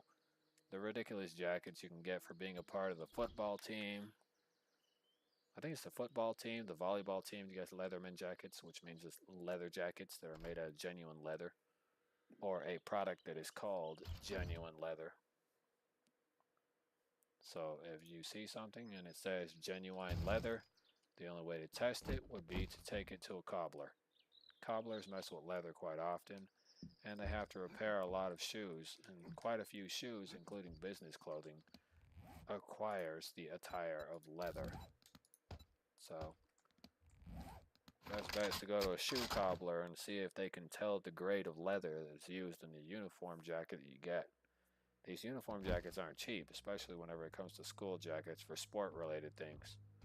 They're anywhere from $160 to $75 for the whole plot. So, be satisfied if you get a Letterman. Some places only have t-shirts and they can only give you sports t-shirts with the school's logo and everything. But if the school decides to hold a bake sale and whatever, that bake sale can make the money to get you the school uniform jackets that you've always wanted for your football team, college soccer team, or even volleyball team for those of you who are part of the volleyball team. This includes you junior varsity young ladies. You can also qualify for that Letterman as long as you yourself work hard and participate. But you also need to remember that not only hard-earned money is spent during that, but sometimes staff members also put their own hard-earned money, which garners them a percentage of ownership over the property. So even if you have ownership and you paid the amount of money on it, they can still technically remove it from you. Now, if you get kicked off the team, if you've already paid for the jacket in full, and you're already kicked off the team, you don't have to turn in that jacket. You've already spent money on it. So the jacket itself does not get turned back in and does not go back to your local school district. Because you spent personal money on it, or if it came out of your own pocket, or your mom spent money on it, that jacket does not go back to the school. The school can request that you give the jacket back, but you are not in any way or form, you don't have to give it back to them, is basically what I'm stating.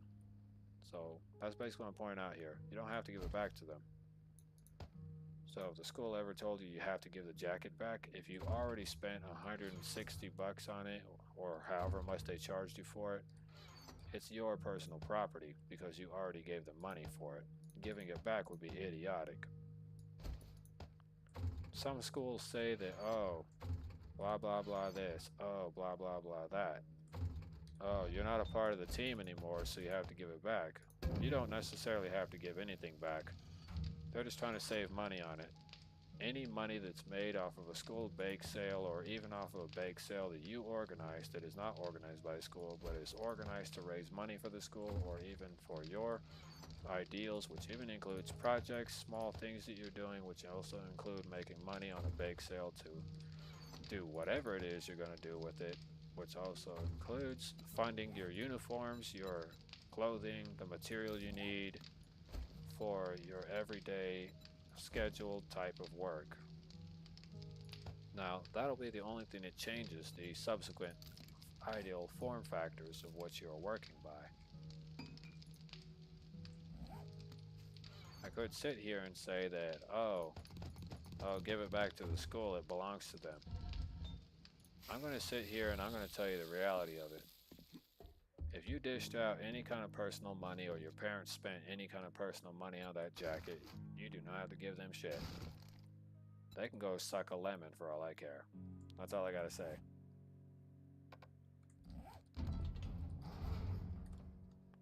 So if the school tells you to give you back, for you to give back that jacket or a Letterman jacket or whatever, don't give it back to them, because you've already taken money out of your own personal bank account or your own personal expenses.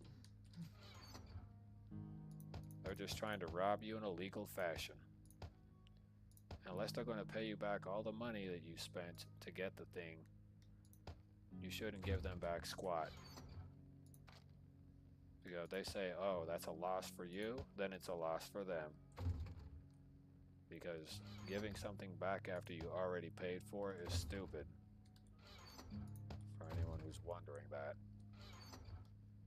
I'd be inclined to call you a moron if you gave back any particular type of material that attributed to anything that you paid for out of pocket. I'd be heavily inclined to call you an imbecile too. Now, if you think I'm being mean, I'm not. I'm just being realistic with you. I'd call you a moron if you were freaking giving back a jacket. I remember telling somebody I was friends with, I said, and how much did they charge you for that? They charged me $125 for this. And I said, and you're just going to give it back to them? It was like, yeah, they said I have to. Hell no, you don't. You spent $125 on a genuine jacket. You're going to keep it. And he's like, and why is that? And I said, because they can't make you give it back. You signed no agreement. You purchased it from them, therefore it's your private property. To give back something that cost over $100 after you pretty much bought it from an individual or your school fair and square, you're not entitled to give it back. There are no subsections or articles that state in the school's code of conduct or handbook that indicates that you must, and I quote, unquote. I can't stress this enough for people who've actually given back letterments to the school district because they said they need to save money. Yeah, there's no point. If you did all the fundraising yourself to make the money for the product to be in the way it is or to be in existence, giving back the product would be idiotic and a waste of time and money. You would be losing out and you wouldn't be getting anything. So for anything you should pay for, whether it's a part of the school property as they try to claim it be, it necessarily is not a part of their school property or intellectual property rights. Therefore, they have no embargo or even function to have a right to say so. They have ownership over it. Don't spend it all in one place. But if you do, make sure it's here. So, for the love of God, don't give your crap back to a school.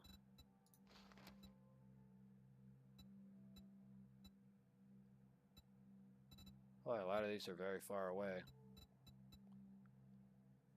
Yeah, I'm good. Hold on. Previous tier. Is there anything within range of me? I mean, I got buried supplies. You look like you could handle yourself. Want to earn some? Fantastic! Hope to see you soon. Yeah. Take that, take that. I already have that. You can take that, you can take that, you can take that, you can take that. And this armor, you can take that. Anything else that she has in here of interest?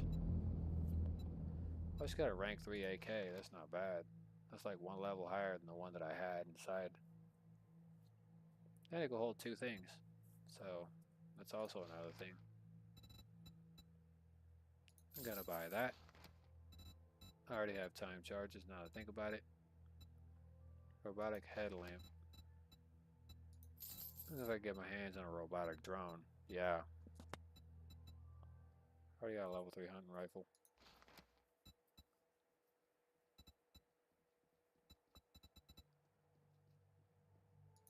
I'll buy this just because.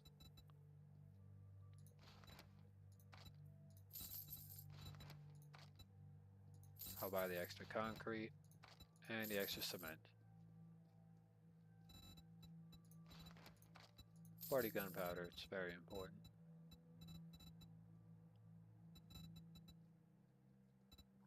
Yeah, that's pretty much it. That's all she can really offer me. I mean, she got animal fat, but that's rather expensive Now right that now. was a good deal. Trust I guess it was, if you assume I'm a it doctor. is.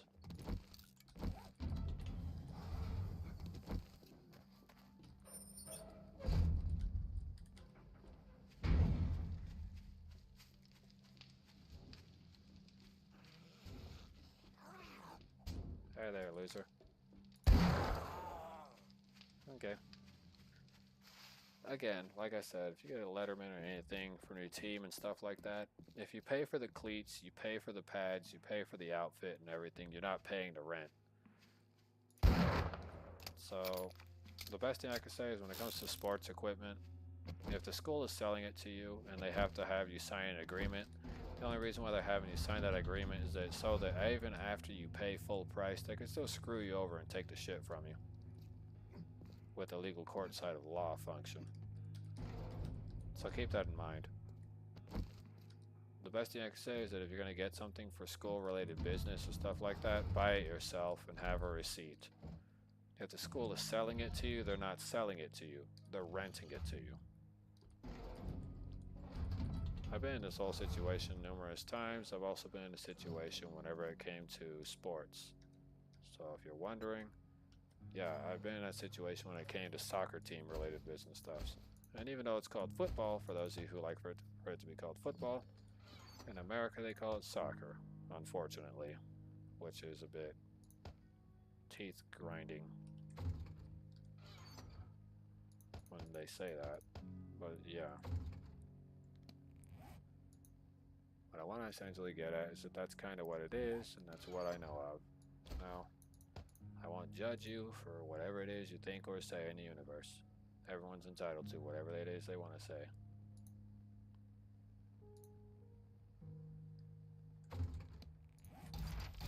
That. Kind of put that away. Put that right there. And since this is where my ammo is stored, that's where that goes. I don't know what else to play right now, so I'm gonna jump over there and grab that box that landed about 300 or so meters from me. Probably gonna be doing lower tier XP and, you know, money related things for a little bit in this game. The only reason why is for relevancy. Of course, the further I travel to an objective, the higher the payout. However, the more time it consumes and the longer it takes, because I have to double loot the area. I have to pre-loot the area, clear it of zombies for double XP, and then I have to double loot the joint so that way it's always functioning that way. If I don't double loot the joint, I'll just lose out on crap. Looks like some useful melee mods.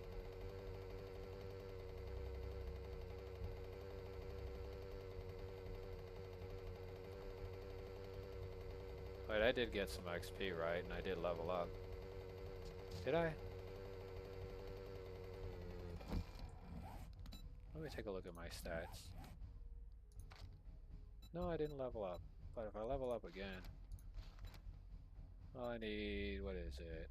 Rank 8 in order to get that. That's going to be 4 points of XP. I already got run and gun maxed out, which is good.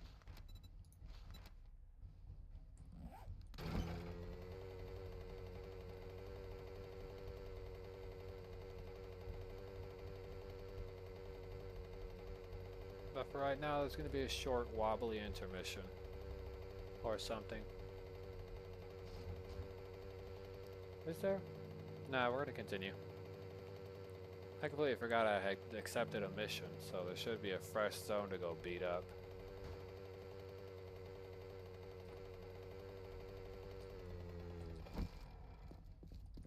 Before I do anything, I need to check this area to make sure it didn't respawn enemies and loot.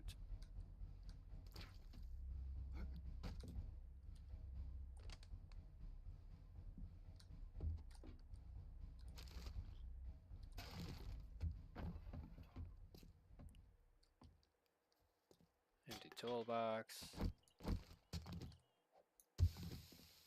More cobblestone.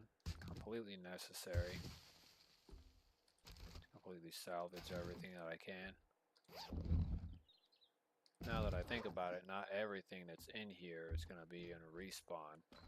So not everything will get a loot respawn.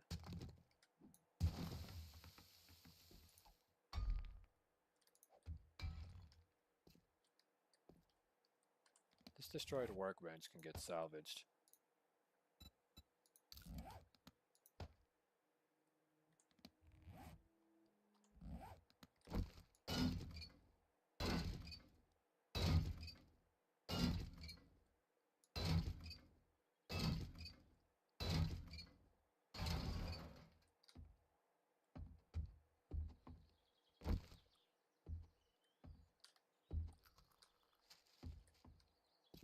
For anyone who's wondering why I did that, it's because it's necessary.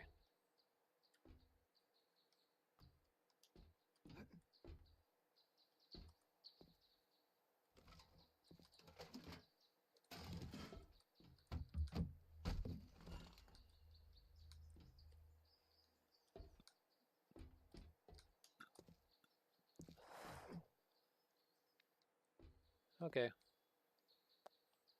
Looks like that makes all the trash in this entire neighborhood.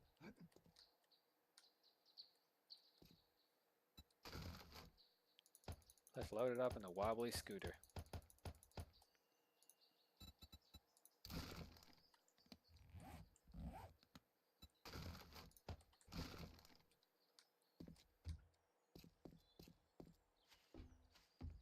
Check the building for extra loot, because the outside always has some.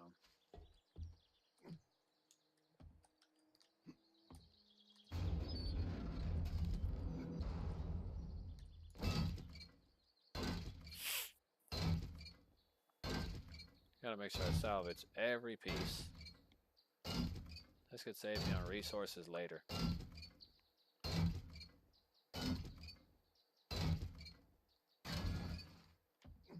Of course I don't do this to every location. It's mostly because it's time consuming.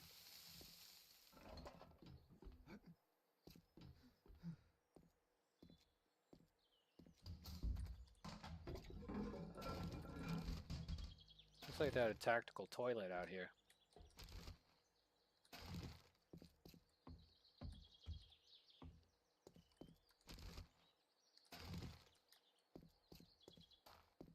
Enemy UAV online. Yeah, let's just put the Captain Price sound over a toilet and have the lid go up and down. Imagine if I paid my editor to do that, if I ever had one.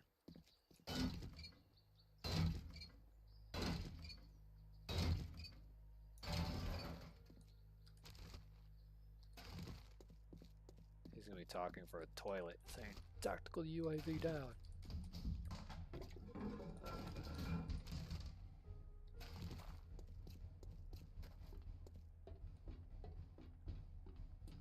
"There's gold and then there are shales."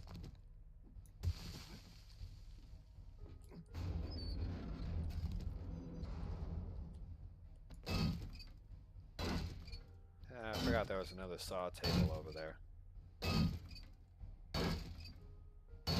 Believe it or not, I was mistaken. The saw table actually had some purpose in the game at some point. That was for making specific shapes.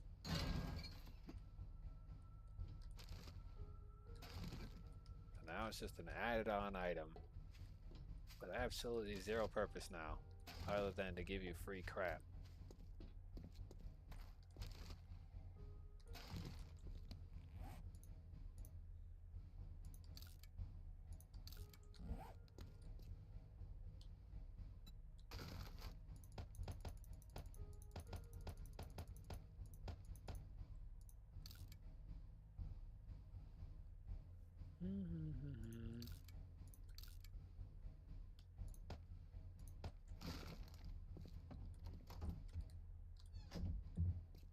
Hello? Nice to meet you.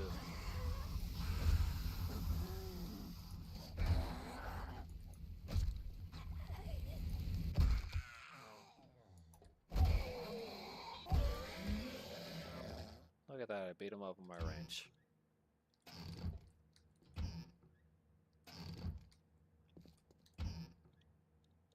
Don't worry, ladies and gentlemen, they're professional zombies.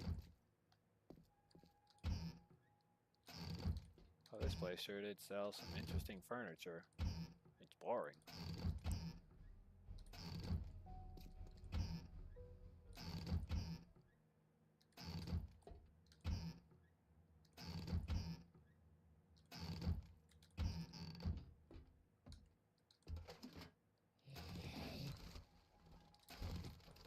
Oh, I love my Kevin Colony charms.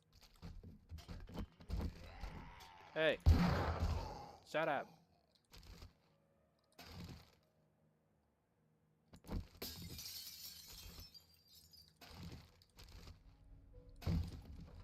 Oh, I love my strawberry smiggles. No one's ever gonna get their hands on me and my strawberry smiggles. Oh, bar brawling 3. 7th curse, unleash your energy with this martial arts technique. The 7th unarmed strike landed in a short time does 300% damage.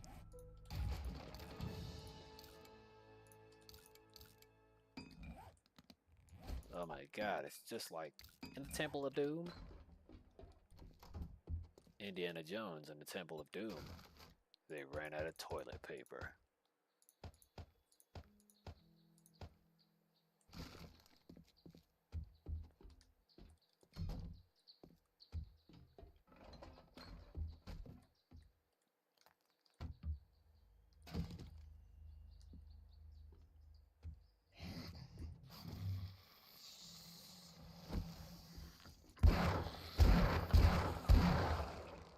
you in pain? Damn right you should be. You little bastard.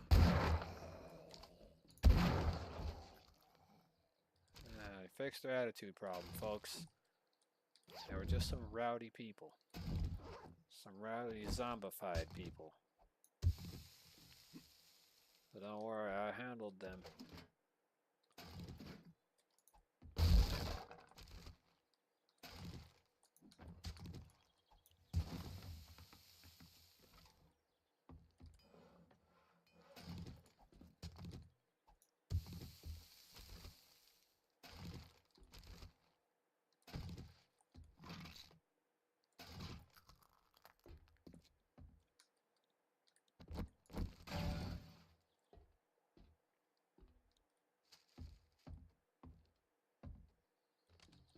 The way of my people has been blurred out by the American way.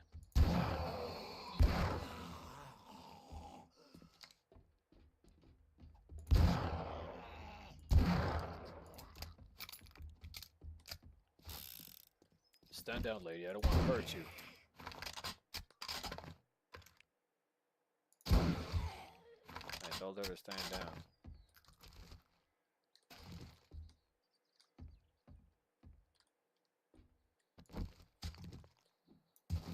Oh boy, oh boy. If you're Dexter, from Dexter's Laboratory, you eat burritos like how this monster called Kusi. I think it's K-U-S-S-Y or something like that. It's like spelling the word Lucy, but with K. The word, or is it the name? No, it's like spelling the name Lucy, but with a K. Anyways, the monster is really weird looking. It's a fat, jolly, weird thingy that kind of prances around and dances throughout the show. I remember in that cartoon he had shoved a burrito in Dexter's mouth for some reason. I guess it's because he was being foul-mouthed with his sister or something. And he decided to give him something to really chew on, so that way he could stop saying foul-mouthed words or some jazz like that to her. Dee Dee, which I never really learned what the name Dee Dee stands for. Diddy Kong Racing!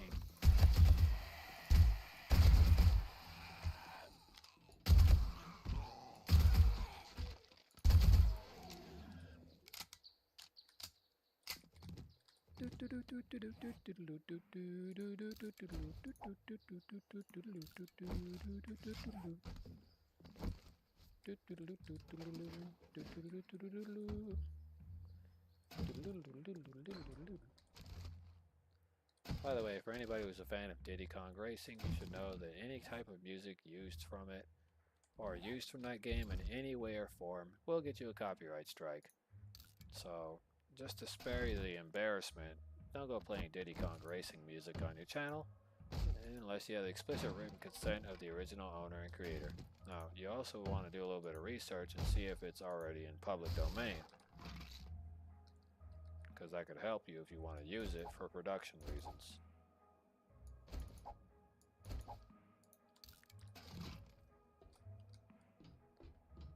I recommend doing the extra research and seeing if it's already hit public domain.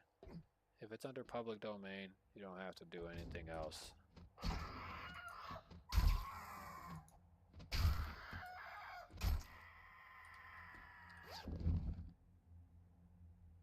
Diddy Kong Racing!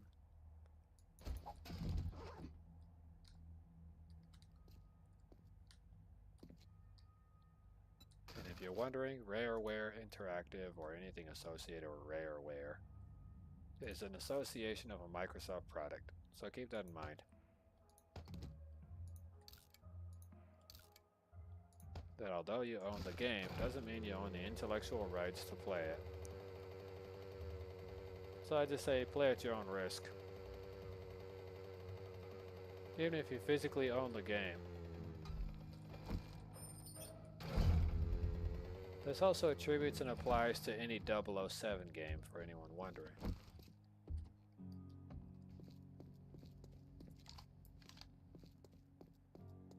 Or it's just ass clown.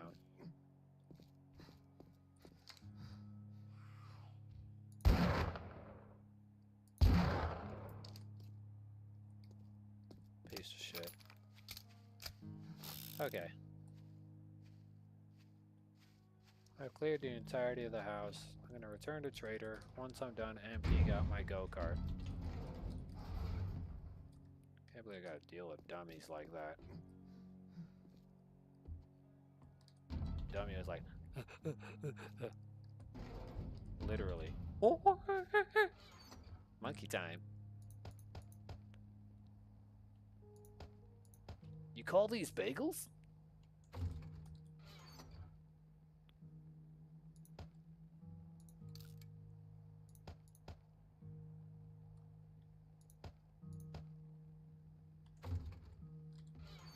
His name was Hans Simeon, I think.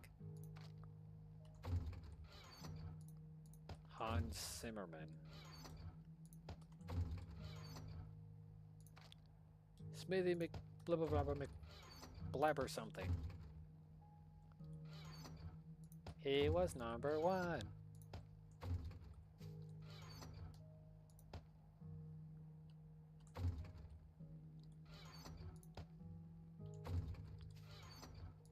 Smithy Jägermeister Jägerbomber.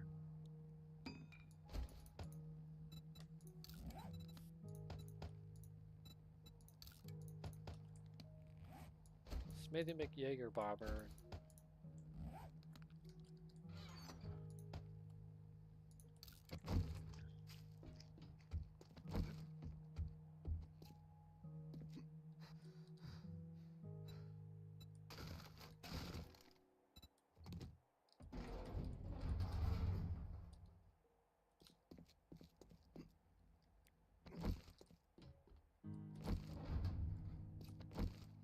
McJagermanson something.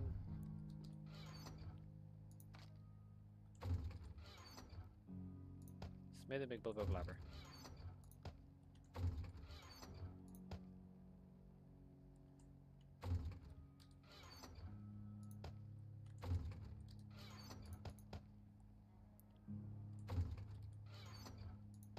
Subscribe to his channel. Smithy minus and Smithy plus.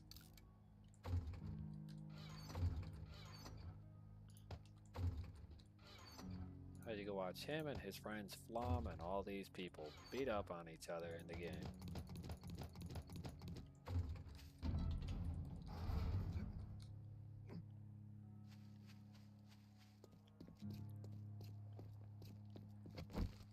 Personally, I like watching Smithy, Dahitanogla, the gaming terrorizer.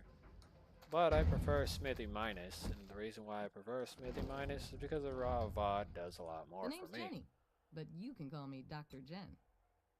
Okay, well, thanks, Jenny. Pipe bombs or another pistol. I'm going to take the pipe bombs because it's going to be more beneficial. I would love to perform night ops, but there's no point. Bird supplies is a nice one, but it doesn't help me. I've got a bit of a problem. Can you help me out? That's right I across live from my pissy, but, place. you know, apocalypse hygiene and all. Oh, you look pretty clean to me.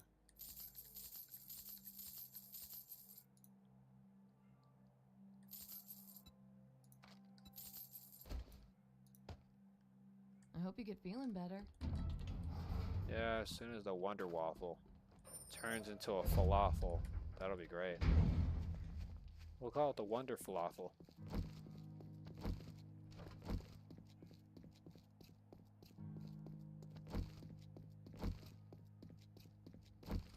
The dreaded falafel.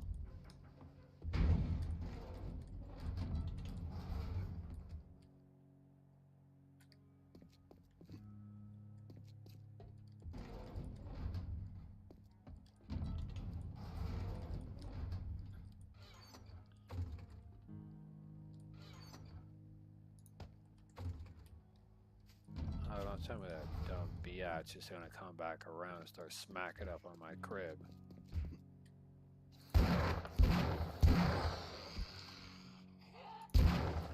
Get off my lawn.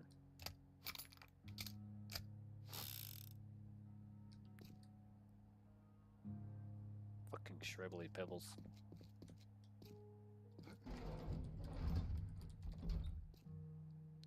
Alright, well, thanks for tuning in to Wobbly Rick's stream. Wobbly Rick will be going offline for a brief moment in time, so that Wobbly Rick can rekindle his ideals. Thanks for tuning in. Wobbly, wobbly, wobbly, wobbly, wobbly, wobbly, wobbly. Now we're going to go ahead and give you the wonderful exclusive background sounds of nothing but Wobbly.